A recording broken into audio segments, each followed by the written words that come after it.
Perdre chaque jour quelques croyances apaisantes, éprouver la solitude du désert, se refuser aux faciles consolations de l'illusion, regarder en face le visage effroyable du réel et l'embrasser avec le stoïcisme de l'amor fati. Tout ce qu'elle a vécu dans son âme et dans sa chair, Nietzsche l'avait vécu dans l'éternel retour du même. Certaines aubes promettent la lune, on ne sait pas pourquoi. Ce jour-là, on se réveille tôt et avec le sentiment d'exister. On en avait oublié le goût, on le retrouve parfumé. Une pudeur nous retenait jusqu'à présent d'ouvrir les 1000 fenêtres que l'avenir dessine dans nos cœurs. Alors ce soir, une seule certitude, notre avenir sera éclatant comme un matin de soleil. Il retournera le sablier des illusions et l'espoir se remettra à couler grain par grain. Un éclair de gouaille danse au fond de ses prunelles, puis s'éteint dans la mélancolie d'un songe de femme raisonnable.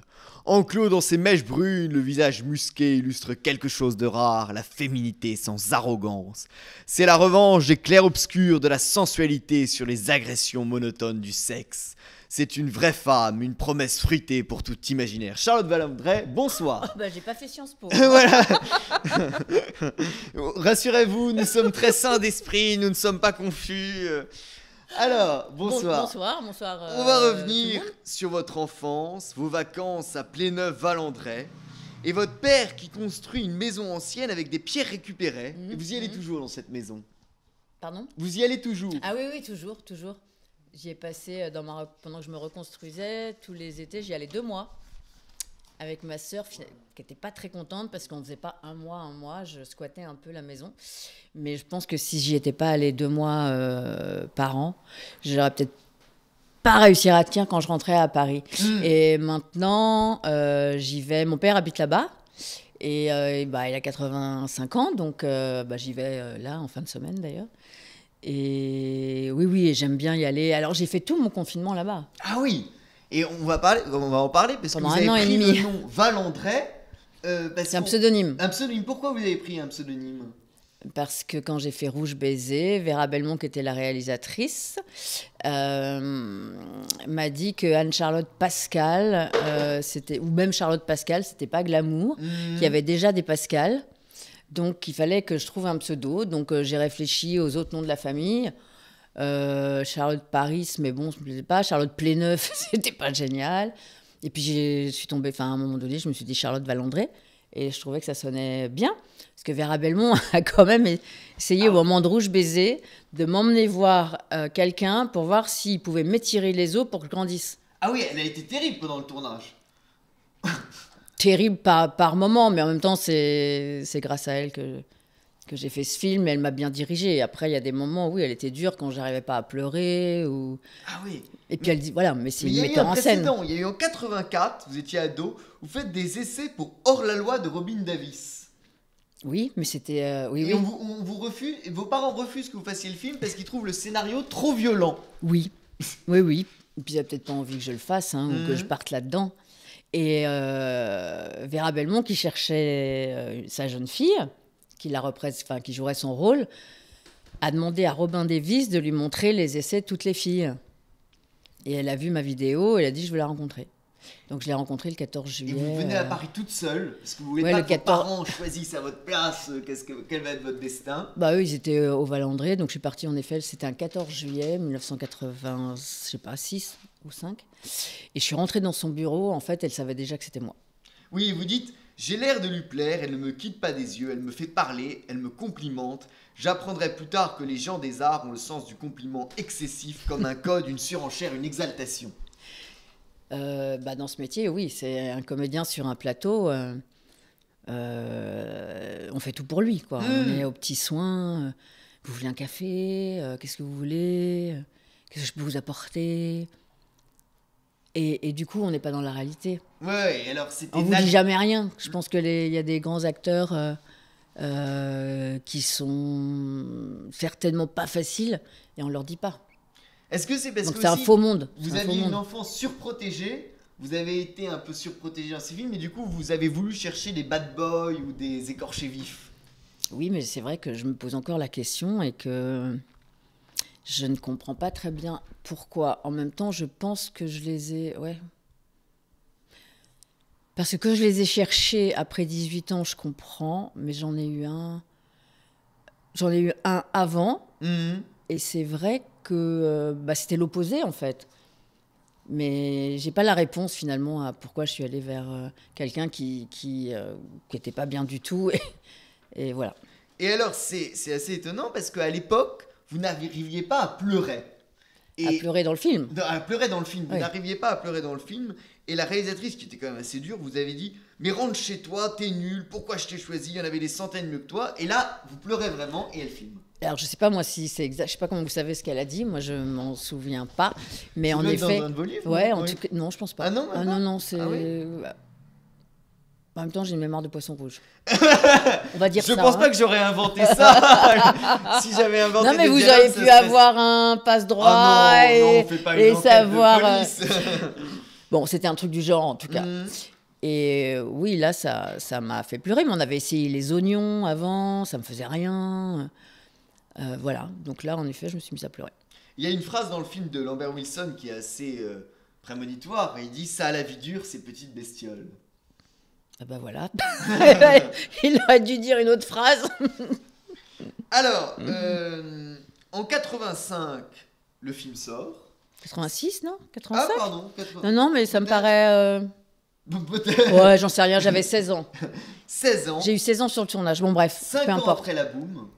Ah, c'était 5 ans 5 après. ans après la boum. Et là, tout le monde dit: vous êtes la nouvelle Sophie Marceau. Même on vous arrête, je crois, sur Place de l'Étoile, on vous dit: vous êtes Sophie Oui, Marceau. oui. Bah, parce que on était. À cette époque, on n'était pas très très loin. Enfin, pas très loin. On pouvait être, je pense, sur les mêmes castings, des choses comme ça. Mais la boum a tellement bien marché que même si Rouge Baiser a bien marché, elle est restée devant moi, quoi. Et alors, 86, Ours d'argent, meilleure actrice à Berlin. C'est fou, non? Vous y êtes allé pour Bien chercher? sûr, Ouais. bien sûr. Et mon C'était ours comment? est chez moi. Alors, c'était comme une jeune fille qui comprend pas de toute manière très bien ce qui lui arrive, qui connaît pas le festival de Berlin, qui ne sait pas ce que ça représente. Autant les Césars, bon, ça nous parle. Je ne savais même pas qu'il y avait le mur de Berlin. Enfin, des choses un peu... voilà. Mais je pense que dès le début, alors je ne sais pas pourquoi, si c'est par instinct, parce que j'ai un super instinct, je savais que ça serait pas... que c'était pas la vie. Mais voilà, mais c'était peut-être encore inconscient, mais il y avait quelque chose comme ça. Est-ce que vous trouvez que vous avez grandi trop vite? Que trop vite vous avez été propulsé Bah, j'ai surtout pas eu d'adolescence, en Voilà, fait. c'est ça. Donc, j'ai pas fait Sciences Po, j'ai pas eu des potes, j'ai pas fait la fac, j'ai pas eu mon bac. Voilà, j'ai pas fait ce que des adolescents de 16-17 ans jusqu'à 22 ans font. Vous étiez une autodidacte. J'étais une autodidacte, oui, mais avec le recul, je trouve ça dommage de pas avoir eu, oui, aujourd'hui en tout cas, des amis voilà, de fac ou de n'importe quelle école. Alors, à 17 ans, vous tournez dans un clip de David Bowie qui vous dit: tu devrais chanter. Il m'a dit que j'avais une belle voix pour chanter, un grain de voix en tout cas. Vous acceptez de chanter, on va en parler, mais Plus tard, plus cette tard. cette chose de chanter, vous l'avez souvent mise à l'écart, vous ne l'avez accepté que très tard. Bah, c'est-à-dire qu'à partir de 18 ans, mais je pense que vous allez en parler après, oui, j'ai mis plein de choses de côté en fait. Je vivais plus, j'ai commencé à survivre. On va en parler. Ouais, donc voilà, c'était compliqué. 18 ans, votre agent vous présente un guitariste d'un groupe de rock célèbre. Vous tombez amoureuse de lui. Il est toxico. Mais je sais pas. Vous le savez pas. Et quand vous en parlez, vous dites: il n'a pas voulu me le dire. Aujourd'hui, il est mort, il n'est plus de ce monde. Je lui pardonne, je pardonne à la personne qui m'a contaminé. Oui, parce que de toute manière, c'est fait, c'est fait. Ouais. Et puis il le savait pas à ce moment-là. Mais il était venu me voir en me disant, ma psy, parce qu'il y avait une psy, m'a dit de te demander de faire une prise de sang parce que j'ai été en contact avec... Alors d'ailleurs, si je vous dis, j'ai été en contact avec le virus, vous comprenez quoi? Ah, mais ça, c'est les choses qu'on disait à l'époque. Je ne sais pas, qu'est-ce que vous comprenez, vous? Qu'on a eu un rapport sexuel non protégé. En contact. Alors ça ne veut pas forcément dire que la personne est... Non, mais Et peut-être contact. qu'à l'époque, Parce qu'à l'époque, on pensait que ça s'attrapait par les mains. Ou Ouais. Là, donc peut-être à l'époque, ça voulait juste dire qu'on se laissait à la main, non? Qu'est-ce que ça De la voulait part dire? d'une psy? Bah non, justement, aujourd'hui, finalement, je me pose la question. Ouais. Bon, moi, à ce moment-là, en tout cas, être en contact avec le virus, pour moi, ça voulait dire, voilà, le virus est en moi. Bon, après, je sais pas, j'ai peut-être mal interprété. Il y avait deux personnes, de toute manière, qui pouvaient être... Ah oui. Ouais. Et alors, vous faites un premier test, ça c'est très étrange. Vous faites un premier test qui est négatif. Ouais. Et là, vous vous dites, je vais en faire un deuxième. Ouais, 3 mois après. Pourquoi Parce que j'avais des doutes. Ouais. Un instinct, puis j'avais une copine qui est allée, et du coup, j'ai dit, je vais avec toi. Et après, vous recevez l'annonce entre une carte de vacances par la poste. Par la poste, ouais. Et pendant des années, vous n'allez plus oser ouvrir votre courrier. Ah, mais encore maintenant. Hein. Ouais, encore maintenant. Je ouvre ma boîte aux lettres, je sais pas, toutes les 3 semaines. Vous n'avez jamais révélé qui était celui qui vous a transmis. Ben non, parce que finalement, en réfléchissant, si. Moi, c'est cette phrase qui m'a marqué. J'étais en contact avec le virus, il faut que tu ailles faire une prise de sang. Et comment il le savait? Comment il le savait? Comment il le savait, le psy? Le psy qui vous a dit que vous étiez en contact avec le Non, virus? non, c'est le psy de cette personne Ah, qui oui, lui a ok. dit de me le dire. D'accord. Ok, je comprends. Mais finalement, aujourd'hui, je me dis peut-être que ça veut dire plein de choses. Alors, Peut-être je me suis trompée, j'en sais rien, peut-être je me suis trompée finalement. et là vous l'apprenez, vous dites, le jour où j'ai su que j'étais séropositif, je l'ai mis de côté. J'ai fait comme si je ne l'étais pas. À part les 2 prises de sang par an, je refusais d'y penser. Le matin en me levant, je n'y pensais pas. Ouais, j'étais dans le déni. Mais quand vous l'apprenez, à l'époque, on vous dit que vous avez 2 ans à vivre. Mais oui, mais je sais même pas ce que ça veut dire en fait, finalement. Ouais. J'y pense pas. C'est vraiment, j'ai mis de côté, c'est un déni, c'est de l'oubli, c'est tout ce que vous voulez. Je voulais pas y penser. C'est à quel moment que vous êtes sorti? Mais je faisais mes prises de sang régulièrement, voilà. Donc j'avais un côté, je savais que ça pouvait être grave. Mais sinon, le reste du temps, je voulais pas y penser. Et ça a été quoi le basculement, le moment où vous avez pris conscience finalement, où vous êtes sorti du déni? Bah, quand il a fallu que je prenne des médicaments. Ah ouais, c'est ça. Parce qu'à l'époque, à 20 ans, vous pesiez 62 kilos. Donc vous aviez l'impression... Ah ouais, mais c'est parce que... Ah oui, mais ça, c'est parce que je vivais avec une nana qui était une copine. Et ça a été très compliqué parce qu'elle mentait tout le temps, en fait. Elle faisait rire, mais elle mentait tout le temps. Et elle me faisait manger des gâteaux. Et j'avais pris du poids, en effet. Elle me disait, ça te va très bien. Mais du coup, vous avez eu l'impression d'être en bonne santé. Non, les autres. Oui, les autres, ah oui. Au regard des autres. Non, mais ça, oui, mais regard des autres, c'est après la rumeur. Parce que sinon, je m'en foutais de ce que pensaient les autres. Bien sûr. Mais comme j'étais, en effet, pendant plusieurs années, même jusqu'en 96, on voyait rien. Enfin, j'avais bonne mine, j'étais pas maigre, je sortais tout le temps. Voilà, donc on pouvait pas, la rumeur s'est estompée, on pouvait pas s'en douter. Et alors, il y a le... Parce qu'à cette époque, c'était les joues creusées, Bien on sûr, était c'est ça, maigre, bien sûr. voilà. Il y a en 89 l'épisode terrible de Noces Blanches. Vous dites d'ailleurs 7 malades sur 10 sont victimes de discrimination, ce qui augmente les contaminations, parce que du coup les gens n'osent pas le dire, et donc du coup... Ah, ça c'est sûr, mais à cette époque, avec le recul, je sais pas si je m'en veux à moi de l'avoir dit, mais en même temps, à ce moment-là, j'étais tellement fragile, tellement un peu paumée finalement. Vous pensiez que ça pourrait apporter à votre personnage, oui. de le dire, ouais. Ben oui, parce que il était je me souviens plus du rôle, mais il y avait une histoire. Ça a été repris par Vanessa Paradis. Oui, et alors... 2 semaines après. Mais enfin bon, je pensais que ça aiderait le rôle, donc au bout de 2 mois, je lui ai dit. Et en fait, il en a parlé à la production, mais ils m'ont plus jamais rappelé, ni les uns ni les autres en fait. Alors je comprends qu'à ce moment-là, ils aient pu avoir peur de m'assurer et de se dire peut-être qu'elle va mourir. Et vous en avez jamais parlé à Vanessa Paradis qui a repris votre rôle? Non, j'ai souvent dit que... J'en ai parlé beaucoup, en tout cas, que ça s'était passé, mais elle ne m'a jamais contacté. Je pense que c'était pas à moi de le faire. Et... Voilà. Mais j'aurais bien aimé. Ouais. 91, Cordier jugé flic. Et vous dites, je n'avais pas bonne réputation. On disait que j'étais un peu emmerdeuse, un peu droguée, pas très en forme, grossir, maigrir, ne plus sortir, bizarre, non. Elle doit se droguer. Heureusement, le producteur a insisté. Là, vous avez un producteur courageux. Non, le réalisateur a insisté. Ouais. J'ai fait un premier casting où, en effet, lui savait il me voulait, mais la chaîne a pris quelqu'un d'autre. Et au bout d'un épisode, ils se sont dit, ça va pas. Donc, ça m'embête depuis me rappeler comment il s'appelle. Parce On le mettra en... Alain Bonneau. Alain Bonneau. Alain Bonneau. Et donc, il m'a fait revenir pour un deuxième casting. Et là, j'ai été prise. Mais en effet, il y avait eu ce questionnement de est-ce qu'elle se drogue. Et c'est incroyable que j'ai eu cette réputation, comme quoi les rumeurs, je ne me suis jamais droguée de ma vie. Je ne bois pas. Bon, je fumais des clopes. Aujourd'hui, je fume plus. Je bois toujours pas. Et je me drogue pas. Donc c'était humiliant, en fait. Et est-ce que aussi, ce qu'on disait à l'époque, on disait que le sida se transmettait par la transpiration, par les mains. Est-ce qu'il y avait une image qui était terrible? Il y avait une image, oui, mais alors ça, je m'en occupe. Mais en même temps, personne ne le savait. Oui, personne, oui, c'est ça. Jusqu'en 2005, personne n'a su. Sauf les garçons à qui je le disais.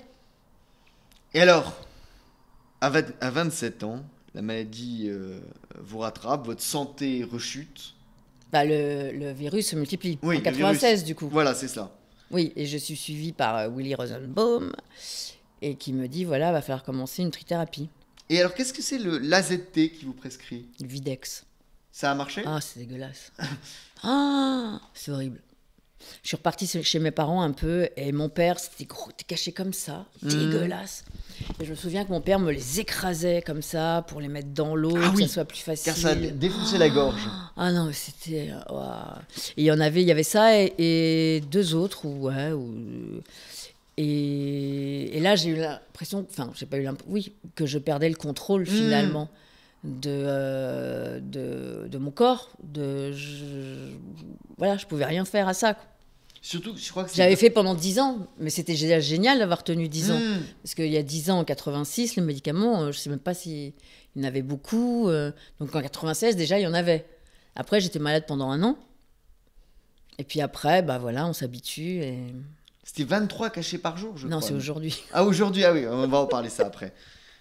Et surtout, il ne faut pas les décaler de 20 minutes. Oui, il faut être à l'heure, mais moi, je ne suis pas tout le temps. Et ça ne change rien, en fait. Mais je suis observante, mais pas forcément tout le temps sur les heures à 1 heure près, quoi. Alors, quand vous commencez cette thérapie en 96, donc, vous osez même plus sortir de chez vous, non? Pendant 1 an. Pendant 1 an, ouais. Pendant 1 an, parce que je suis malade. Ouais. Enfin, je suis malade. On a des problèmes, je sais plus très bien, mais d'intestin. Donc vous dites si je sors et que jamais j'ai la diarrhée, qu'est-ce que je fais? Dans la rue, qu'est-ce que je fais? Donc pendant, en effet, je dirais 6-7 mois, c'était, je restais la plupart du temps chez moi. Puis au bout de 7 mois, je me suis dit, de toute manière, il y a un moment donné, il va falloir faire avec, parce que je sais pas combien de temps ça durerait. Donc je suis sortie. Et du coup, je n'ai absolument pas peur d'aller dans les toilettes d'un café, du train, chez les gens, alors qu'il y en a plein qui n'ont envie d'aller que chez eux. Donc moi, j'ai aucun problème avec tout ça, quoi. Et vous changez physiquement ou pas, la trithérapie? Non, pas à ce moment-là. Non, pas à ce moment-là. Alors, 1999, là c'est un miracle, vous rencontrez Oscar. Oui, il s'appelle pas Oscar, évidemment. Ah oui, c'est dans le... Oui, je sais bien, mais j'ai pas le droit de dire son prénom. Sinon, il va m'attaquer. Il vous demande votre main 15 jours après votre rencontre. Ouais, un truc de fou. Et Tara, née en 2000. Ouais, mais alors ce qui est incroyable par rapport à lui, c'est que moi j'ai toujours eu des hauts et des bas. Et avant de le rencontrer, c'était vraiment un bas. Et je vais chercher un petit chat à la SPA. Parce que quand on est à un moment donné, on se sent seul et vide, on a besoin d'une compagnie. Et donc je vais chercher un chaton à la SPA. Et donc je me sens accompagnée et je me dis, parce que j'étais une amoureuse, comme on dit, une amoureuse vraiment amoureuse. Donc si je rencontrais quelqu'un, avant même de l'avoir rencontré, je pensais au mariage. Voilà, donc c'est un peu... Et cette fois-ci, je m'étais dit, voilà, il n'y aura pas de mariage, je ne pense plus au mariage, je laisse faire, je m'amuse. Et en fait, l'univers n'a retenu que mariage. Et 2 jours après, je rencontrais Oscar qui me demandait en effet 15 jours après en mariage. Et Tara, je tombais enceinte 3 mois après. Excusez-moi, ça me gratte le nez. Je ne me drogue pas, mais ça me gratte le nez. Voilà, donc ça a été assez rapide en fait. Et en fait, quand il m'a demandé en mariage, c'est la jeune fille au fond de moi qui du coup avait envie de ça depuis tellement longtemps qui m'a fait dire oui parce que finalement on se connaissait pas. Voilà. Et alors quand on est séropositif, il y a une chance sur 100, on dit que notre enfant le soit. Oui, une fois qu'on est observant sur ces Quand médicaments, vous avez eu c'était peur même pas une chance sur 100. Ouais. J'ai eu peur, c'est-à-dire que quand elle est née, malgré tout, ils lui ont donné de l'AZT pendant 1 an. Ah alors oui. c'était pas comme moi, c'était pas le truc qu'on écrase dégueulasse. Ça devait être en sirop. Et du coup, pendant 1 an, je pense que j'ai eu peur de la perdre. Oui. Et Dites, je n'arrivais pas à l'aimer. bah, j'arrivais. Ouais. J'ai pas eu un instinct maternel tout de suite, moi. Hein. Il a même été long à se développer. Et du coup, j'avais peur de rester toute seule avec elle. Et oui, du coup, voilà, pendant 1 an, je me suis. J'ai pas toujours réussi à m'occuper d'elle, en fait. J'avais peur.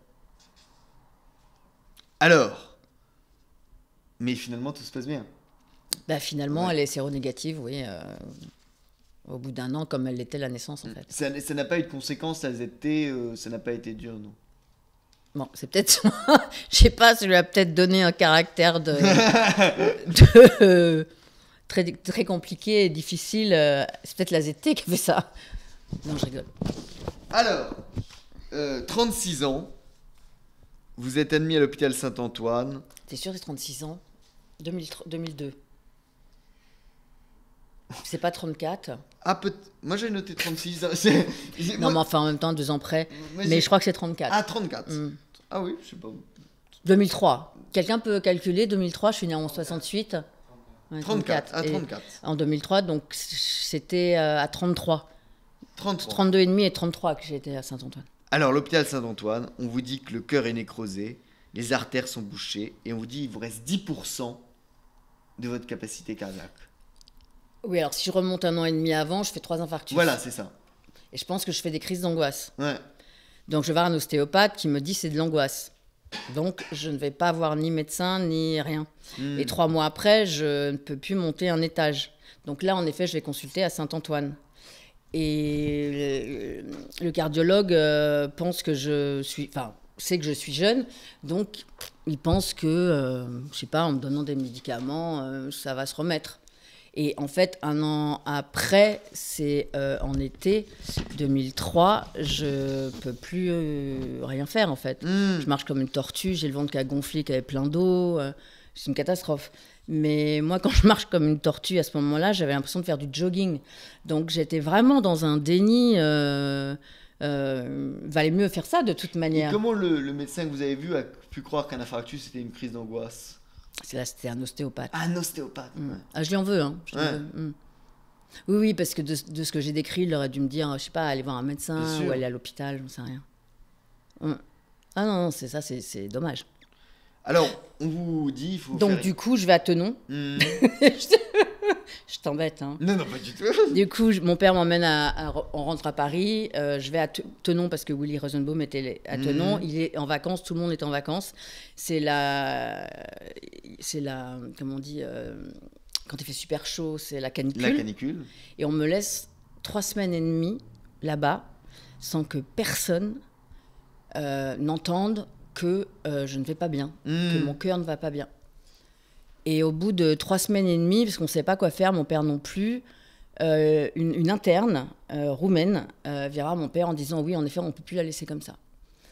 Donc c'était la fin des vacances, donc je suis repartie, on m'a emmenée en ambulance à Saint-Antoine. Et là, le cardiologue qui m'avait prescrit ces médicaments avant, je ne dirais pas son nom, mais enfin je le déteste aussi, quand on est arrivé, il a dit à mon père « Je ne sais pas si elle passera la nuit ». Parce qu'en effet, j'avais plus que 10% de capacité cardiaque. Mais on m'avait laissé 3 semaines à Tenon sans s'occuper de moi, quoi. Et là, on vous dit... Parce que ce cardiologue était aussi en vacances. Ah ouais. Vous en voulez au... J'en veux au cardiologue et à l'ostéopathe. Ouais. Enfin, j'en veux plus maintenant, mais... Oui, oui. Enfin, oui, si, maintenant. Je pense que mon père, c'est ça que il aurait pu lui faire un procès. Mais vous trouvez que c'est... J'aurais aimé qu'il fasse un procès. C'était l'erreur d'un homme individuel ou il y a carrément des dysfonctionnements dans la médecine en France? Bon, déjà, pour moi, le problème, ça a été qu'on me laisse 3 semaines et demie sans que personne vienne voir vraiment ce qui se passait. parce qu'ils étaient en vacances. Le cardiologue et Willy Rosenbaum. Donc ça, déjà, c'est pas bien. Donc je leur en veux. Maintenant, des dysfonctionnements, sûrement, mais c'est surtout, je trouve, parfois un manque d'humanité, ou malheureusement, l'hôpital n'allant pas bien, il y a de moins en moins de monde. Et quand on est à l'hôpital, revoir les mêmes infirmiers tous les jours, c'est important pour nous. Et la dernière fois que j'y suis allée, je dis mais pourquoi c'est pas vous demain? Elle me dit parce qu'on tourne tout le temps maintenant et qu'il y a un manque de personnel. Donc on a pu les visites vraiment des infirmiers, infirmières qui nous font, qui font vraiment du bien, de parler un peu avec elles, avec eux. Et est-ce qu'on a pas Donc il y a un dysfonctionnement. Et on a Pourquoi ça me gratte le nez? C'est horrible. Attends. Vous voulez qu'on fasse une pause? Non, je veux pas que tu montres que je me gratte le nez. Ah non, on va couper. Pourquoi je me gratte le nez? C'est un truc de ouf. Ah si, ça veut dire qu'on pense à moi. Voilà. C'est vrai, non? Quand ça pique le nez, on dit que c'est parce que quelqu'un pense à vous. Et est-ce qu'on n'a pas aussi perdu un peu le médecin de famille? Le médecin qui avait un rôle essentiel, qui était à la fois un le médecin psy, à qui on disait tout. À qui on disait tout. Bah, je pense que sans que ça soit de famille, je pense que ça peut se retrouver encore, mais c'est pas forcément le premier qu'on rencontre, c'est pas forcément le deuxième. Peut-être que ce sera le 5e. En tout cas, moi, aujourd'hui, si quelqu'un n'est pas bienveillant, j'y vais pas. Mais est-ce parce qu'aujourd'hui, on a l'impression que les médecins les plus doués ne s'orientent pas vers la médecine générale. Ils veulent plus être spécialistes.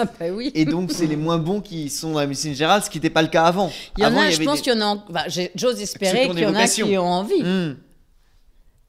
Mais c'est sûr que les premiers, ils vont prendre chirurgie, cardiologie, je sais pas, après, ce qui rapporte ou ce qui est plus intéressant. Chirurgien, oui, chirurgien. On vous fait une greffe. Ah bah du coup, c'est surtout que oui, si je suis pas greffée, je meurs. Donc, mais on veut pas me greffer. Il faut attendre un mois, parce qu'il n'y a pas de greffe. Non, on ne veut pas me greffer. Ah oui, parce que vous êtes séropositive. Oui, mais on était 2 en 2003, 2 séropositifs à être greffés, enfin moi en attente de greffe, et cette autre personne qui s'est suicidée. Et du coup, je ne sais pas si c'est à cause de ça, mais ils se sont vraiment posé des questions. Et il a fallu vraiment... il y a même un cousin de mon père, je crois, qui était neurologue, qui est venu en disant, mais si, elle va prendre ses médicaments, voilà, il n'y a pas de problème, et ils ont fini par me mettre sur la liste d'attente. C'est terrible l'attente du greffon, non? Mais moi, je me rendais pas compte. Je suis retournée chez moi. Et je vous dis, j'étais vraiment pas bien, mais j'avais l'impression d'être en super forme. C'est un truc assez hallucinant. Donc je ne me voyais pas dégradée. Et on n'a pas une sorte de balise qui sonne quand il y a le greffon qui est disponible? Non, on a un coup de téléphone. On a un coup de téléphone. J'ai eu un coup de fil à 9h du matin. Et là, vous devez aller à toute vitesse. Ouais, tout de suite. Alors, et vous dites à un moment, a priori, je n'ai plus le droit d'avoir envie de me foutre par la fenêtre, il faut se remettre debout. Ouais, mais j'ai eu envie. Ouais. Surtout après la greffe, en fait. Alors, vous racontez que ce qui vous avait sauvé en quelque sorte à l'hôpital Saint-Antoine, c'est votre humour. Et vous dites, vous amusez à imaginer la surprise de l'infirmière qui, vous verrez que vous êtes la fille pulpeuse de la télé et vous verrez à l'hôpital. C'était un... Ah bah oui, parce que j'avais fait les cordiers pendant longtemps. Ah bah les infirmières quand elles me reconnaissaient, elles étaient super contentes et super gentilles avec moi. Et vous dites, si pour tous vos copains célébrités qui veulent être incognito, là on perd 17 kilos et on a le truc griffé de l'hôpital Saint-Antoine, c'est parfait. Ah bah oui, je pesais 35 kilos. Ouais. Alors, on trouve un donateur. Vous dites, un nouveau cœur bat en moi. Et là, c'est terrible parce que vous vous retrouvez seul avec votre petite fille. Bah après la greffe, oui, donc je pèse 35 kilos, je divorce, je déménage, je n'ai plus de vie sociale, j'ai plus de travail. Je crois que c'est les 5 choses qui peuvent être très stressantes chez une personne. Déménager, chômage, plus de vie sociale. Qu'est-ce que j'ai dit d'autre? Plus avoir de travail. Ouais, il y a 5 choses, enfin, ou 3 ou 4. Et moi, je fais tout en même temps. Malade, oui, malade aussi. Donc, Vous dites, j'avais c'était- l'impression d'être invisible. ouais, c'était très compliqué. Hmm. Oh là là, c'est pas été marrant du tout. Et est-ce qu'on n'est pas déçu à ce moment-là de voir que les gens autour de nous nous soutiennent pas ou nous oublient Oui, de quelques-uns, oui, j'ai été déçue. Hmm. Après, après, je sais pas ce que j'avais. Je voulais essayer de m'en sortir toute seule, sauf que en même temps, je pense, enfin, j'ai pas eu le soutien que j'espérais de certaines personnes. Mhm. Et après, du coup, j'ai décidé je sais pas, de m'en sortir toute seule. Enfin, je me posais même pas la question. Je pleurais le soir dans mon salon. J'ai pas toujours pu bien m'occuper de ma fille, qui m'en veut aujourd'hui d'ailleurs. Voilà, j'étais pas bien, quoi. J'avais perdu toute confiance en moi. J'avais l'impression d'être une pauvre fille. Puis quand on va pas bien, évidemment, on n'attire pas les gens bienveillants. bien Hein. sûr. Ils n'ont pas envie à moins de, je sais pas, d'avoir un miracle, parce que je trouvais pas ça juste, parce qu'il y a des gens qui vont pas bien quand même, qui rencontrent des gens qui les aident. Bon, moi, ça n'a pas été mon cas, donc je me suis aidée toute seule, mais ça m'a pris 15 ans en fait. Et est-ce que c'est pas aussi que les conséquences de la greffe physique étaient très dures? Vous avez 3 semaines et demie en rééducation Non, et il vous m'en faut vomissiez. Il faut 6 semaines Ouais, de 6 rééducation. J'y suis restée 10 jours. Ah, 10 jours. Ah ouais. Ouais, ouais, je suis arrivée, je fais une crise de nerfs. Mhm. J'ai appelé mon père, je dis papa, je peux pas rester là. Il est venu le lendemain. Comme la chambre avait 2 lits et qu'il y avait personne, il a dormi avec moi.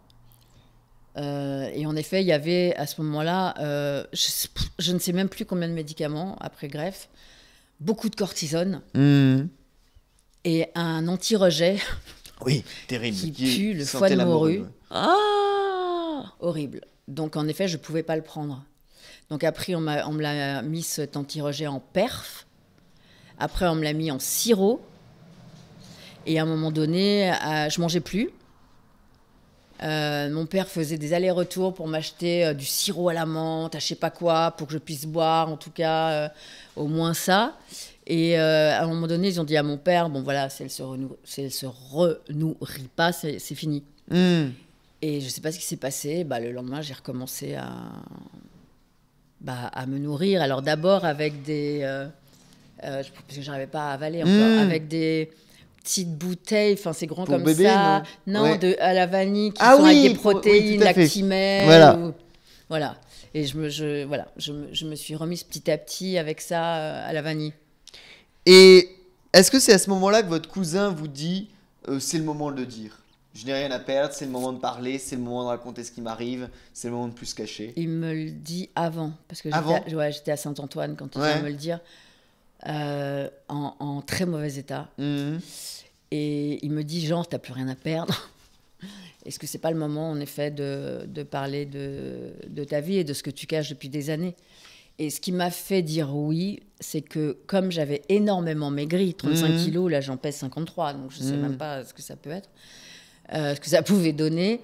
J'ai eu peur que les gens, enfin surtout le métier, pensent que pour le coup, je déclarais que le virus, du coup, était complètement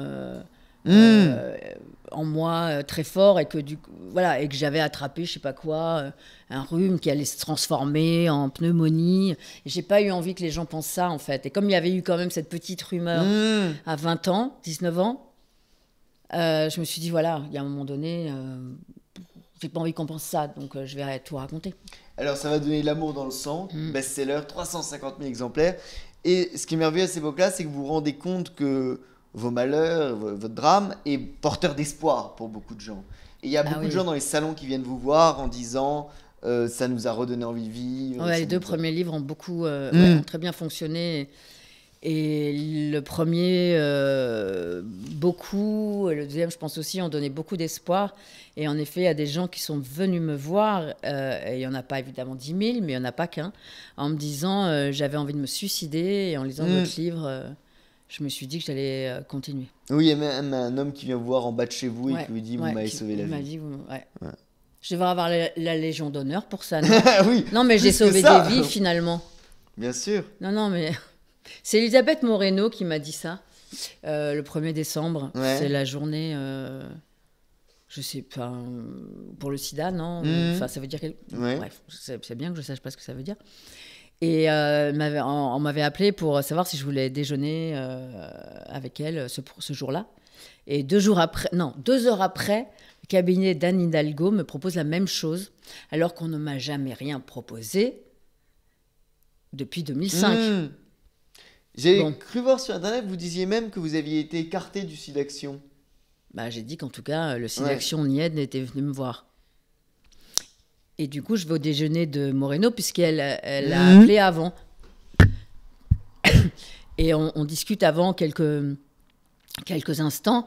Et à un moment donné, parce que j'étais à un moment un peu compliqué. Et elle m'a dit, mais vous avez sauvé des gens. Vous vous rendez compte de ce que ça veut dire ? Voilà. Et du coup, c'est là que j'ai pris conscience que ça voulait dire quelque chose.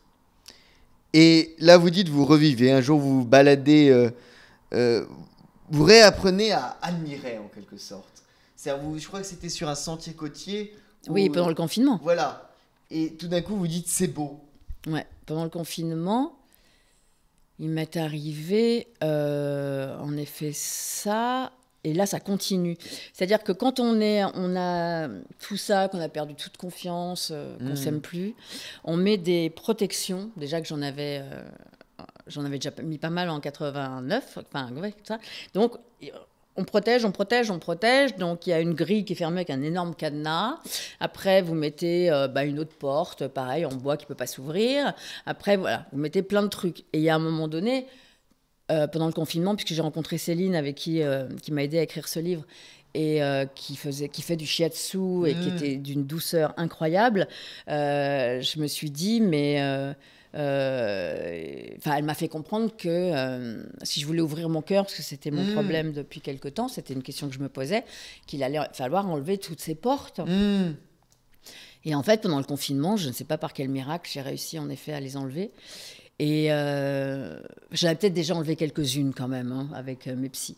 Et un jour, je me promène. Enfin, c'est surtout que quand je me promenais avec des copains ou des copines qui regardaient les paysages, ou alors ce tableau, et qui allaient dire « Waouh, c'est super beau !» Qui regardaient le paysage avec la mer « Waouh, qu'est-ce que c'est beau !» Et moi, je ne comprenais pas ce que ça voulait dire, parce que je ne ressentais rien. Et j'étais jalouse. Enfin, pourquoi je ne ressens rien ? Puis à un moment donné, j'ai compris, c'est parce que mon cœur était fermé. Donc, en effet, à la fin du confinement ou au milieu du confinement, je me promène toute seule. Je regarde le paysage, je fais « Waouh, c'est beau !»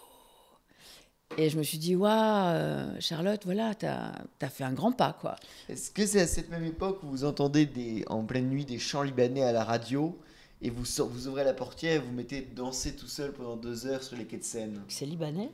Oui. J'aurais pas pu inventer ça. C'est libanais, c'est pas Juliette Armanet. Ah non, oui. Elle n'était pas à ce moment-là.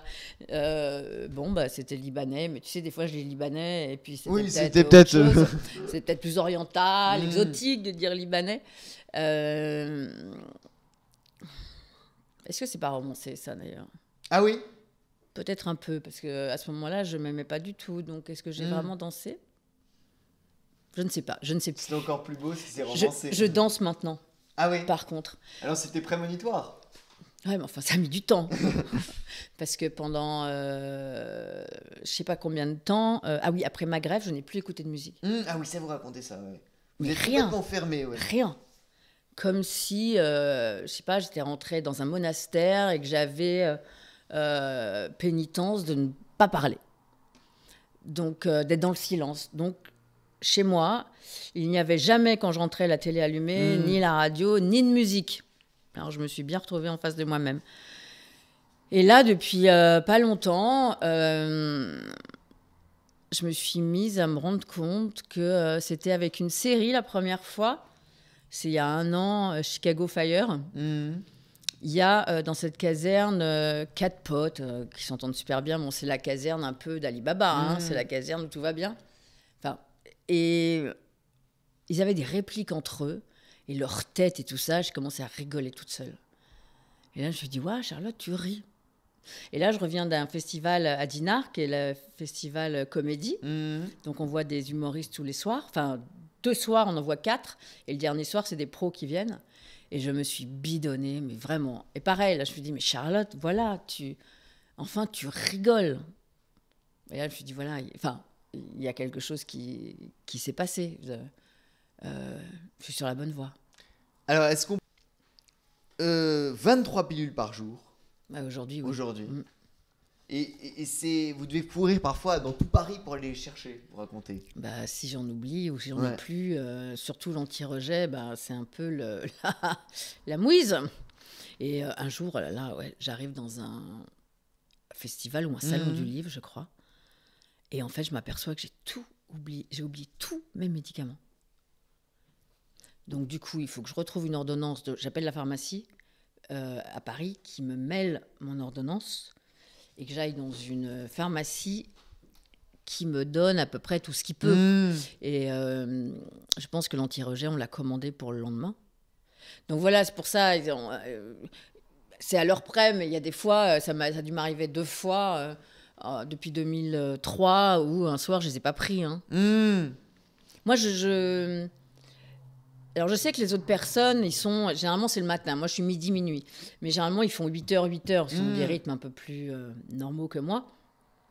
Et en effet, je pense que ces personnes-là n'oseraient jamais, je sais pas, reculer d'1 heure. Mais moi, dès le début, c'est pareil. J'ai dit à mon corps, écoute, le plus possible, je vais essayer d'être à l'heure. Mhm. Si je le suis pas, voilà, ça va. Il n'y a pas mort d'homme, quoi. Mhm. Voilà. Donc, du coup, moi, rien ne change, même si je les prends pas toujours. Et vous À avez 12 été heures aussi d'intervalle. un peu la victime d'errance médicale. Par exemple, à une époque, c'était beaucoup plus jeune. Votre mère vous avait emmené chez des guérisseurs qui injectaient de l'ozone dans les veines. Ouais, non, dans le Dans du le ventre. placenta, Ah oui, dans le- ouais, ouais. dans le bas du ventre. Mhm. Ma mère était désespérée, savait plus quoi faire. Elle avait un peu d'économie, elle avait 10 000 francs, je crois. Ça coûtait cher, cette connerie, en plus, ça faisait... Et, Oui, elle avait cassé sa tirelire. ouais, pour, elle avait entendu dire que, justement, en injectant de l'ozone dans les veines et du placenta en bas du ventre, ça faisait quelque chose. Je sais pas, ça aidait. Bon, je suis pas sûre, enfin, ça n'a rien fait. Et voilà, mais ça prouve le désespoir dans lequel elle était, surtout. Et vous dites que terrible aujourd'hui, c'est le manque d'informations sur le sida. Alors ça, peut-être les chiffres sont pas très récents, mais 29% des Français pensent qu'il y a un vaccin contre le sida. Et 30% des Français pensent qu'on ne meurt pas du sida. C'est intéressant. Qui pensent qu'il y a un vaccin, oui, ils l'ont vu le vaccin, ils l'ont demandé qu'on leur fasse le vaccin puisqu'il Ouais. existe. Ouais. Voilà, donc il n'y a toujours pas de vaccin. Et les 30% qui pensent qu'on ne peut plus mourir du sida, alors on ne peut plus en mourir si on est dépisté très vite, qu'on ne se voile pas la face, qu'on aille se faire dépister quand on a un doute, et qu'à partir de ce moment-là, on soit suivi, et que quand il faut commencer un traitement, on le commence. Si on fait l'autruche, qu'on ne sait jamais, qu'on ne se fait pas dépister, et qu'à un moment donné, si le virus augmente parce qu'on ne le sait pas, une fois qu'il a augmenté, ce sera plus compliqué de trouver un traitement qui fonctionne. Donc oui, on peut encore en mourir si on est dans le déni ou qu'on ne se fait jamais Parce dépister. que plus vous dites quoi qu'on fasse, il faut toujours se faire dépister. Parce que plus on trouve tôt la séropositivité, plus on peut la soigner. C'est pas ce que je viens de dire. Ah oui, pardon. Mais alors, vous racontez que... Avançons. C'est exactement ce que je viens de dire. Vous êtes d'accord ou pas? Voilà. Mais je peux faire comme si... Oui, très bien, c'était... Bravo. Vous racontez par exemple qu'à un moment, sur un film, vous tombez amoureuse d'un électricien Ouais, et vous à faites quand 22 même ans. l'amour avec lui sans préservatif. Il avait pas peur. Ouais. Mais vous étiez en dessous du seuil de détection. Je savais pas. Ah, vous le saviez pas? Non, mais il n'y avait pas de trithérapie. Du coup, Voilà, j'étais... Ouais. Je sais pas ce que j'étais d'ailleurs, hein, finalement. J'étais séropositif, mais avec mes 2 prises de sang par an, où on me disait qu'il n'y avait rien à faire. Donc peut-être que... Enfin, je devais être très basse. Et puis, lui était un casse-cou. Oui, Puis il voilà. était une sorte de trompe-la-mort. Ouais, il faisait du motocross. Mm. Il se cassait... Une fois, il s'est pris une chaîne sur les dents. Il se cassait toutes les dents. Mais il a continué à en faire. Ouais, il est très sportif dans des sports un peu dangereux, quoi. Mais il était super. Il était génial. C'est un homme que j'ai laissé tomber et que j'ai regretté pendant 20 ans. Et une fois qu'on est sous ces thérapies, on est sous le seuil de détection. Qu'est-ce que ça veut dire Pas tout de ça? suite, forcément. Pas tout de suite. Mm. Mais alors, qu'est-ce que ça veut dire d'être sous le seuil de D'être détection? en dessous du seuil Oui. détectable, bah, ça veut dire, j'imagine, qu'à un moment donné, il y a zéro. Mhm. Non, en dessous du seuil détectable, c'est qu'on ne peut plus Transmettre. quantifier. Voilà. On ne peut plus quantifier le virus, on sait juste qu'il est encore dans il peut être dans des ganglions, des trucs comme ça. Mhm. Et en effet, depuis quelques temps, mais je pense que ça, je ne sais pas combien je serais assez curieuse de savoir combien de personnes le savent. Moi, ça fait plusieurs fois que j'en parle et on ne reprend jamais ce terme que j'aime beaucoup. Et ça, je trouve ça assez dommage, ça m'énerve. En tout cas, ça vient de moi. Quand on est, du coup, je continue à le dire, observant, Mhm. et qu'on est en dessous du coup du seuil détectable, aujourd'hui, on ne contamine plus son partenaire. Mhm. Qui le sait, ça? Je suis sûre que personne ne le sait. Ah, moi, Enfin, je- tu le savais? Oui. Quand... Ouais, mais très peu de gens le savent, ça. Mhm. Enfin, je suis sûre Oui, que très peu le beaucoup de gens, savent. très peu de gens le savent. Et moi, Ce je qui dis... contribue à discriminer, voilà. Bah, ou avoir peur, Ou ou que avoir l'autre peur, en bien face sûr. ait peur. Et moi, je dis qu'on est séro-inoffensif. Mhm. Pourquoi ce n'est pas repris? C'est pas un joli terme? Bien sûr, si. Séro-inoffensif. Moi, je trouve qu'il devrait faire une campagne avec Mm. plein de monde en disant, voilà, en dessous du seuil détectable, n'ayez pas peur, je suis séro-inoffensif. Est-ce que encore aujourd'hui vous avez des gens, vous voyez qui vous tournent le doigt comme ça Oh ou qui non, vous... bah, non. non, maintenant tout le monde est... Alors, il y a peut-être des gens qui viennent pas vers moi pour ça, mais du coup, je le sais pas, puisque tout ça a été rendu public. Alors, est-ce que vous pensez qu'il y aurait un jour un vaccin contre le sida? Je crois qu'il n'y a pas eu les premiers essais sur un patient. Je suis censée le savoir? Non, c'est une question. J'en sais rien du tout. Non, non, Ok. si, il cherche. Oui, il cherche. Il Je cherche, crois qu'il y a eu mais, les premiers essais d'un mais truc comment on explique... ARN messager sur un. Ouais. Voilà. Mais alors, ce qui est un peu incroyable, c'est que donc ça existe depuis 1980. Hmm. 82. Voilà, on est donc en 2022. Et on n'a rien trouvé, ok? En combien de temps nous ont injecté un vaccin dont on ne sait même pas ce que ça fait? Hmm. Moi, après ma 3e dose, qu'on m'a fait à 2 mois, enfin, on m'a fait mes 3 doses, 1 mois, 1 mois, 1 mois. La 3e dose, pendant 2 mois, j'ai piqué du nez 30 fois par jour. Hmm. Je ne pouvais rien faire. Si je piquais du nez, là, je m'allongeais par terre. Hmm. Et on entend tellement de choses. Moi, enfin bref, on entend des gens qui, après la 2e, 3e, sont malades, sont pas bien. Ok, bon, ils ont fait au mieux qu'ils pouvaient et ça a certainement sauvé des vies. Ils l'ont trouvé en 1 an. Hmm. Mais par rapport au HIV, depuis 1986, on trouve rien. Et, En vaccin, je parle, Ouais, hein, ouais. parce que les médicaments se sont améliorés. et même vous expliquez qu'au Téléthon il y a des dons considérables, beaucoup moins aussi d'actions, beaucoup moins. Mais c'est pas du tout la même soirée qu'ils Hmm. font. Hmm. Au Téléthon, c'est un peu... c'est du voyeurisme aussi. Oui. Désolée de le dire. Hein. Mais voilà, ils emmènent des adultes, des enfants, qu'on voit malheureusement malades. Hmm. Et à un moment donné, si on est empathique et généreux, on a tendance à, en effet, Bien à sûr. forcément donner quelque chose. Et puis ils le répètent beaucoup, beaucoup, beaucoup. Mais c'est bien qu'il y ait de l'argent pour ça, c'est pas le problème. Mais par rapport au HIV, pendant l'émission, qu'est-ce qu'on apprend? Moi, je sais pas. Hmm. Je sais pas. Oui, c'est des gens connus C'est des qui chantent en duos, duo, voilà, ils chantent. ouais. Et c'est ça, quand je dis que je trouve ça dommage de jamais avoir été contacté par le SIDA Action ou Aide, ou bien plus tard, c'est que si j'y étais allée ou si j'y allais, je parlerais de mon expérience. Parce que qui d'autre à part moi, en Hmm. tant qu'artiste, Jean-Luc Romero est un Jean-Luc Romero, un homme politique. politique, ouais. En tant qu'artiste, Vous êtes la seule. je suis la seule. Mm. Et je ne pense absolument... Évidemment, qui pense que je suis la seule? C'est pas Hmm. possible. Et en 2005, quand j'en ai parlé, je pensais ça aurait été bien que d'autres personnes le disent. Et si on en avait tous été ensemble, là, je pense que ça aurait pu aider beaucoup de Vous monde. pensez qu'il y en a qui le disent pas pour leur Mais carrière? c'est d'une évidence Ouais. totale. Alors justement, on va en parler de vos rôles. Et vous dites que vous êtes passé de comédienne qui travaille tout le temps à comédienne qui travaille peu. Et en 2003, vous appelez même Dominique Besnard et vous lui dites « faut que je bosse Bah, j'étais en réanimation, je regardais la pendule et je trouvais que l'heure passait très lentement et je m'ennuyais déjà. Et en effet, dès que j'ai pu, je l'ai appelé en disant oh là là, il faut que je retravaille. Et il a été présent? Non, mais c'était complètement Ouais. débile de vouloir retravailler après ma greffe. C'était pas possible. C'est juste moi qui avais déjà cet instinct de vie et envie d'aller vers ça. Et en 2005, oui, Dominique a produit une pièce avec Florence Pernel, Valérie Benguigui et moi, en tout cas dans les filles.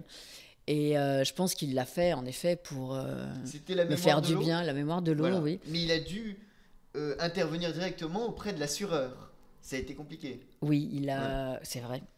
Alors je me demande si... Alors je sais pas quelle assurance j'ai eue, mais j'ai pas eu l'assurance normale. Et je me souviens, c'était tellement proche de ma greffe, tous les soirs, j'avais envie de me suicider avant de monter sur scène. Et j'appelais le père de ma fille et je lui disais, si je suis plus là, tu t'en occuperas. Si je suis plus là, tu t'en occuperas. Et puis, ouais, c'était très compliqué. Et une fois que je montais sur scène, voilà, c'était fini. Mais j'ai dû déprimer mes petits camarades. Et voilà, donc il avait déjà produit cette pièce bon, qui m'a fait du bien pendant que je jouais, parce qu'on oublie tout, mais qui était encore une période assez compliquée. Et vous racontez aussi les gens qui ont peur, par exemple, Roman, régisseur de théâtre, qui vous dit il y a 3 mots qui me font peur: police, armes et sida. Oui, je l'avais rencontré en Suisse. J'avais fait une pièce en Suisse avec le directeur du théâtre, qui était un vieux monsieur, qui n'était pas cool du tout, du tout, du tout. Et j'avais perdu ma mère, je sais pas, 1 an avant, je crois. Donc, et moi, ma mère, je lui parlais beaucoup quand elle est morte. Et sur cette scène, j'avais mis d'ailleurs une photo de ma mère pour tenir le coup, et du coup, je la regardais régulièrement. Et oui, le technicien de cette pièce s'appelait Sebi. Et c'était en effet un Roumain. Et ça m'a permis de tenir cette pièce, quoi. Puis après, il est venu à Paris. Et je comprenais pas pourquoi il faisait beaucoup de sport. Il soulevait des trucs et c'était pas du tout mon truc, mais je comprenais pas. Et puis quand il est venu à Paris, alors je sais pas pourquoi lui je lui ai pas dit. Je me protégeais pour le coup, mais je ne sais pas pourquoi je lui ai pas dit. Et quand il est venu à Paris, bah, je me suis décidée à lui dire. Oh là là là là, c'est une catastrophe. Et en effet, là, il m'a dit j'ai peur de 3 choses: de l'armée, de la police et du sida. Et il a dû rester 3 semaines chez moi avec un mal au ventre, un truc de ouf. Après, il est reparti, j'ai jamais revu. C'est dommage parce que, voilà, on s'entendait bien. Et j'ai compris pourquoi il faisait en effet du sport. C'était pour, je pense, combler un vide parce qu'il avait quitté sa famille. Il avait dû avoir des problèmes avec la police. Enfin, là-bas, ça devait pas être très compliqué d'avoir un problème sans avoir fait grand-chose. Donc, ouais, c'était... Voilà, il avait certainement une vie pas simple, mais ça a été compliqué pour moi aussi. Alors l'Express écrit dans un article: à défaut de pouvoir jouer d'autres rôles que le sien, le métier l'a mise de côté. Charlotte Valandré vit sa vie, semble-t-il, pour mieux la raconter. Bah, du coup, pendant ces 15 ans, où j'ai pas été comédienne, bah, avec mon cousin, ouais, on a coécrit 6 livres. Et c'est ces livres qui m'ont permis de vivre. De pouvoir vivre, d'avoir un appart, de pouvoir donner à manger à ma fille, d'être dans un quartier bien pour elle aussi, d'avoir des bons lycées. Voilà, c'est grâce aux livres. Après, j'ai fait beaucoup aussi d'achats compulsifs, je le reconnais. Quand on n'est pas bien, on fait n'importe quoi. Voilà, donc on en a fait 6 ensemble et jusqu'à ce qu'on me repropose une série sur TF1. Et au fond de moi, de toute manière, même quand j'avais la rage, je me disais il faut que je retourne là-bas. Pour des raisons, je vais arrêter de dire des choses sur TF1, mais voilà, j'avais l'impression d'avoir bouclé une boucle, même si c'était 15 ans après. Et je me suis ressentie légitime. Et puis j'ai vu que ça se perdait pas. Alors on a peur. J'avais évidemment beaucoup plus peur que je n'avais jamais eu peur. Mais j'ai ressenti une légitimité que je n'avais plus. Et ça m'a fait du bien. Alors en 2008, vous êtes marraine de la fondation Greffe de Vie. Pas longtemps. Pas longtemps. Pourquoi ? Parce que Je suis passée par deux personnes qui s'occupaient de, je sais pas comment on appelle ça, bon bref, qui s'occupaient de l'association. Et ils me disaient toujours des trucs au moment un peu négatifs et tout ça. Et du coup, je me suis éloignée. Alors par contre, le monsieur qui s'occupe, qui était le fondateur de SAC, qui s'appelait Jean-Pierre, sa femme Martine, depuis que je suis greffée, non, depuis que je l'ai rencontré de cette fondation, il me souhaite mon anniversaire, le 29 novembre. Il me souhaite l'anniversaire de mon cœur, entre autres, et c'est les seuls pour mon cœur. Et cette année, ils me l'ont envoyé et ils m'ont dit « Ton cœur a 18 ans ». Et je ne le savais même pas. Et j'oublie le 4 novembre. Je ne le fête pas, j'y pense pas. Voilà. Mais en tout cas, ces personnes me le souhaitent et je les remercie. Alors en 2009, vous faites une émission « On peut vous aider ». Qu'est-ce que c'était « On peut vous aider » ? Ah, c'était sur RTL. Oui. Un été. Et là, tous les gens venaient avec leurs soucis, leurs problèmes. Oui, mais je le faisais avec un super animateur, Jean-Michel Zerka, qui est belge et qui était venu pour cette émission. Et du coup, on mettait en relation des gens, par exemple, qui au dernier moment avaient besoin d'une galetière pour faire des galettes parce qu'on leur avait un. Et puis quelqu'un appelait en disant moi j'en ai une. C'était drôle. Ouais, c'était ça. C'était pour que les gens se mettent en l'été. relation. Ouais, c'était juillet-août. Ah oui. Alors en 2012, j'ai vu ça, à 44 ans, directrice de la saison de la Star Academy sur Énergie 12. Qu'est-ce que c'était ? C'était la Star Academy sur Énergie 12, mais à un autre niveau que TF1, évidemment, avec beaucoup moins de budget. Et j'avais un pote qui travaillait chez Endemol et qui je pense pourquoi qui a pensé à moi pour être la directrice. Alors merci Philippe de me l'avoir proposé. Mais alors, c'était pas du tout mon truc. Ah ouais ? Ah là là, non. C'était animé par Castaldi, non ? Non ? Oui. Oh, je sais même plus. Je crois. Ouais, j'en sais rien du tout. Et pourquoi c'était pas votre truc ? Parce que c'était en 2000 quoi ? 12. Et 10 ans. 2012, donc après ma grève, c'était 10 ans après ? Ouais. 9 ans après. 9 ans après. Parce que déjà, je ne m'étais pas reconstruite, donc j'allais pas bien. Que je l'ai fait parce que ça m'a occupé tout un hiver. Et que sinon, j'aurais rien fait. Et que j'étais payée. Voilà. Mais directrice, en fait, j'avais pas le... Je sais pas, j'avais pas le niveau, j'avais pas... Quand il fallait dire des phrases, là, comme The Voice, il y en a qui se débrouillent... Enfin, en même temps, ils se débrouillent tous très bien. Et la musique, c'était pas mon truc, donc je savais pas quoi dire. Donc, je vais révéler un secret. J'avais mon téléphone à côté de moi, et mon cousin, qui a toujours des idées géniales, regardait, et je lui disais, dis-moi ce que je dois dire à ce moment-là. Et il m'envoyait, je regardais mon téléphone, et je disais ce qu'il disait. Ah oui. Non, mais c'était pas du tout...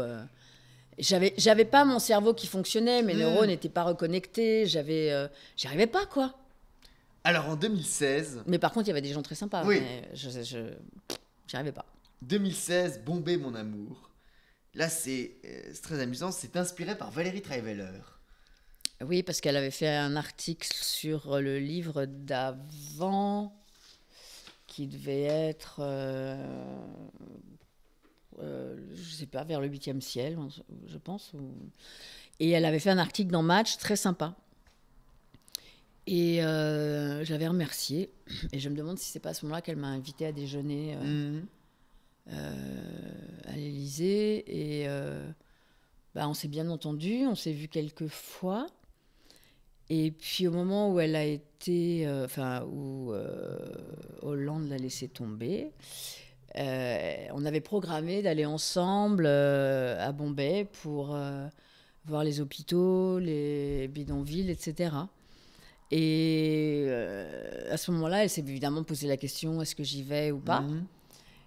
Et dans son staff, ils ont décidé qu'elle y allait. Et du coup, comme c'est ce qu'on avait prévu, je suis allée avec elle. Et vous dites, Valérie est une vraie femme romanesque. Vous dites, elle m'a touché dans sa blessure de femme répudiée et amoureuse. Bah, c'est terrible quand même. Et pourquoi avoir fait un roman et pas un récit? Pourquoi avoir romancé Parce que si ça avait été un récit, j'aurais eu beaucoup moins de choses à raconter en même temps. Mais il y a beaucoup de choses qui se sont passées. Hein. Mais c'est vrai que c'était la première fois où on s'essayait à quelque chose de plus romanesque et... Je sais pas, parce que les gens aiment bien quand il y a du suspense, ils aiment bien quand il y a des histoires d'amour, ils aiment bien plein de choses. Et que je ne pouvais pas raconter que le bidonville et l'hôpital où nous étions allés. Et on est resté pas si longtemps que ça. Et est-ce qu'aujourd'hui vous vous sentez plus écrivaine ou comédienne, ou est-ce que c'est la même chose les deux? Ou est-ce que ça revient au même? C'est les mêmes... Non, c'est pas la même chose. Non. Les livres pendant ma reconstruction m'ont sauvée. Le dernier est comme une thérapie. Comédien, c'est... je crois que c'est ce pourquoi je suis faite avant de faire des livres. Mais que ce soit au théâtre, par contre, ciné-télé. Oui. Ou même dans une émission, je sais pas, en interview. Je peux avant flipper, il n'y a aucun mot qui sort. Une fois qu'il y a un moteur ou machin, il se passe, je sais pas, il se passe quoi. Ça s'explique pas, c'est comme les tocs de Vincent Lindon, et une fois qu'il les moteurs, il les a plus. Enfin, moi c'est pareil, dans la vie je parle pas beaucoup, et puis quand ça part, ça part. Alors en 2017, Demain nous appartient, et ça s'arrête en 2020. Et vous dites, j'ai arrêté la série, après comprendront ceux qui veulent, les auteurs n'écrivaient rien pour moi, voilà. Voilà. Ouais. Bah, voilà. Je vais redire la même chose. Et ça s'est arrêté en mauvais termes ou même pas? Je ne redirai la même chose que ce qui a été dit là. Alors, on va faire dans le... Et vous dites d'ailleurs, à propos des rôles, vous étiez triste d'être blacklisté de Capitaine Marlowe. Alors ça, c'est repris vraiment. Ouais, c'est repris par... On regarde les actualités. Ouais, j'ai fait Jordan. Ah oui, c'est terrible. Vous avez demandé combien vous gagnez? Il a changé sur Télé Loisirs. Non, mais il a changé là, il est sur Télé Loisirs, je crois, en filmé. Et évidemment, après, c'était repris n'importe comment. Je n'ai pas dit ça. J'ai dit que José Dayan, qui m'avait tendu vraiment la main quand j'avais 20 ans, pour un téléfilm sur lequel j'avais rencontré d'ailleurs l'électro qui est devenu chef-op de Guillaume Canet, et que dans mon album il y a une chanson pour lui qui s'appelle Mon regretté. Je sais plus ce que je disais. À propos de Capitaine Capitaine Marlowe avec José Dayan. Donc José Dayan m'a tendu la main à 20 ans et j'en parlais, donc du coup je l'ai dit. Et j'ai dit, elle m'en veut de quelque chose. Je ne sais pas de quoi. Je pense certainement avoir dit quelque chose qui ne lui a pas plu il y a quelques années. Et elle est restée là-dessus. C'est dommage parce que j'aurais bien fait un Capitaine Marlowe avec elle. Je sais pas, moi je vois pas le rapport avec blacklisté. Oui. C'est les médias qui déforment. Bien sûr, mais c'est pour ça que je rétablis la chose. Voilà. Parce que de toute manière, si elle a vu ça, c'est sûr qu'elle a encore moins envie de m'appeler. Mais il faut que je retrouve un jour, je vais demander son téléphone et je vais lui dire, voilà ce que j'ai dit. Et dis-moi ce que j'ai fait de mal, parce que moi j'ai pas oublié qu'elle m'a tendu la main. Donc, c'est terrible aujourd'hui, à notre époque, les médias reprennent un bout de phrase et ça peut ruiner la vie de quelqu'un. Ils aiment beaucoup faire du buzz. Mais justement, Jonathan, comment il s'appelait? Jonathan Non, Jordan. Quand il est son Jordan de luxe. Putain, mais tout était repris, quoi. Donc, en fait... surtout nous, rien n'est repris. non, mais là, je sais ce que je dis, donc j'ai pas peur. Mais maintenant, c'est vrai qu'avec n'importe qui, je crois qu'on doit faire attention à ce qu'on dit. Parce que soit ils répètent, je sais pas, mot pour mot, même si vous leur dites, non, mais là, en fait, voilà, le dites pas, soit ils disent l'inverse que vous avez dit, un point, une virgule, ça peut tout changer. Donc maintenant, je ne dis rien de ce que je n'aimerais pas voir revenir dans la gueule. Alors, votre premier album, on va en parler. Et vous l'avez fait avec Marc Lavoine? Non. Ah non? Non, mais c'est pas grave du tout. Pas du tout. Demain nous appartient, du coup, je regagne ma vie. Ouais. Je me ressens une légitimité et je regagne ma vie. Donc, à ce moment-là, je me dis, ça serait bien que j'aille finalement au bout de ce rêve que j'avais depuis 15 ans, 16 ans, de chanter. Parce que si entre le cinéma était venu à moi, ou je sais pas, chanteuse dans un groupe, ou m'apprendre des choses, etc., je serais allée vers la musique. Parce qu'à ce moment-là, j'écoutais énormément de musique. Et donc, je fais cet album, puisque j'ai un peu d'argent pour le faire, et on le finit juste avant le confinement. Et dans cet album, il y a un duo. Ah, j'ai cru qu'il avait aidé à réaliser l'album. Duo avec Marc Lavoine, qui a été très sympa de venir. J'ai contacté par mail, et il m'a dit, j'adore la chanson, je viens. La chose la moins drôle, c'est que sa maison de disques, j'étais un peu préparée, mais je pensais pas vraiment que ça irait jusqu'au bout, n'a pas voulu que j'exploite ce titre.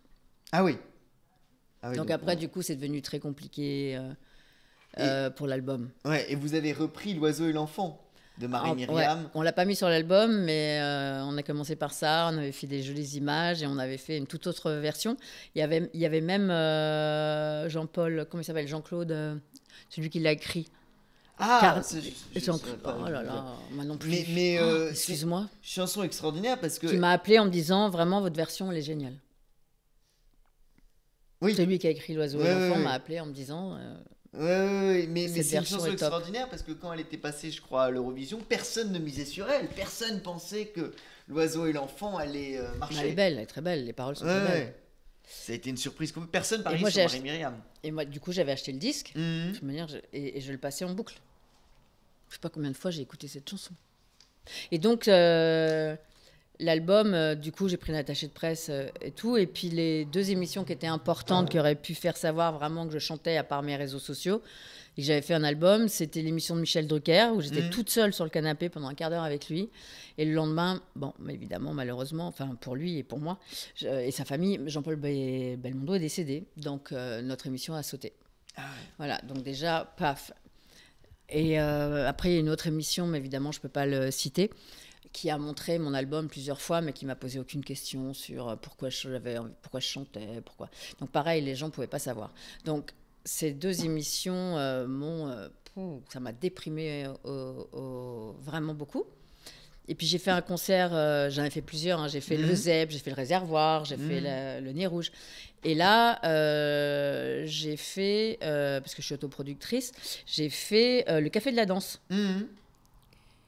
Et voilà, qui s'est très bien passé, même si je sentais, de toute manière, ça commençait à sentir que je n'aurais pas d'autre. Parce que pendant le confinement, au début du confinement, il y a eu 2 labels qui voulaient qu'on discute. Pendant le confinement, il n'y avait plus rien qui m'a... Enfin, c'était trop compliqué, donc ça ne s'est pas fait. Et du coup, après ces 2 télés qui aussi ont capoté, après ce concert, voilà, je me suis, enfin, il n'y a pas longtemps, je me suis dit, garde-le au chaud, de toute manière, on pourra le ressortir à un moment donné. Mais ça m'a déprimée, en fait. Et je suis partie en dépression. Les hauts et les bas. Ouais. Je parle de ça dans mon dernier livre. 2023, vous retournez au théâtre? En 2023, c'est l'année prochaine. Oui, Ballet Masque. Oui, mais je retourne au théâtre 2 ans avant Demain nous appartient. Ah oui. Ouais, dans une pièce avec Sacha Judasco. C'est même comme ça que je reviens d'ailleurs. Au petit théâtre Edgar Quinet, qui s'appelle Mon pote est une femme comme les autres. Et alors, qu'est-ce que c'est Ballet Masque avec Bruno Druard et Patrick Angonin? C'est eux qui l'ont écrite. Oui. C'est une comédie où je vais partir en tournée en 2023, qui s'appelle Ballet Masque. Et entre-temps, juste avant le confinement, pendant 1 an, j'ai tourné avec Christian Vadim, avec les mêmes auteurs, dans une pièce qui s'appelle Station Bonne Nouvelle, qui était une comédie romantique, tendre, drôle. J'ai adoré ce rôle. Et on a fait toutes nos dates juste avant le confinement. On en a raté une, c'est Lille. Voilà. Et ça, vraiment, voilà, je me suis vraiment éclatée.